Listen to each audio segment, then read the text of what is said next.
আসসালামু আলাইকুম, মিনাসাং, কন্নিচিওয়া।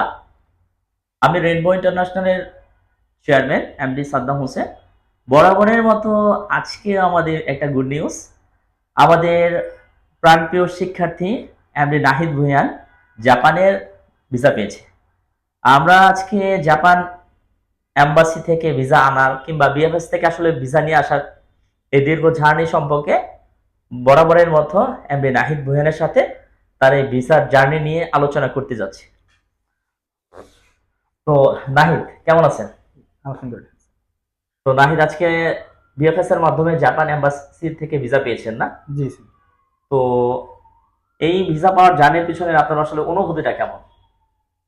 অনুভূতি আলহামদুলিল্লাহ অনেক ভালো। যাক আলহামদুলিল্লাহ। তো আসলে এই রেইনবো ইন্টারন্যাশনাল আপনাকে ল্যাঙ্গুয়েজ সাপোর্ট থেকে এবং হচ্ছে আপনার ডকুমেন্ট সাপোর্ট থেকে কিভাবে সাপোর্ট করলো বা কেমন মনে হলো আসলে আপনার? জি, জি। রেইনবো ইন্টারন্যাশনাল তাদের অভিজ্ঞতা এবং দক্ষতার সঙ্গে আমাদের ফাইল প্রসেস করেছে। যার ফলাফলে আমার হাতে আজকে জাপানের ভিসা আছে।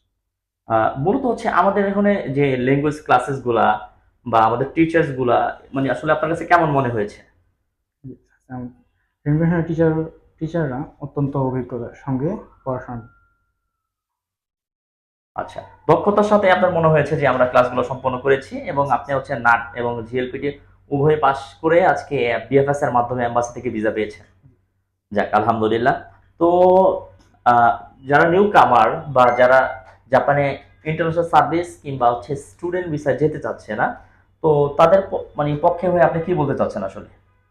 যারা ইন্টারন্যাশনাল সার্ভিস বা স্টুডেন্ট ভিসা জাপানে যেতে চান না, তাদের অবশ্যই রেইনবো ইন্টারন্যাশনালের সাথে যোগাযোগ করে তাদের মাধ্যমে ফাইল প্রসেস করার জন্য আবেদন।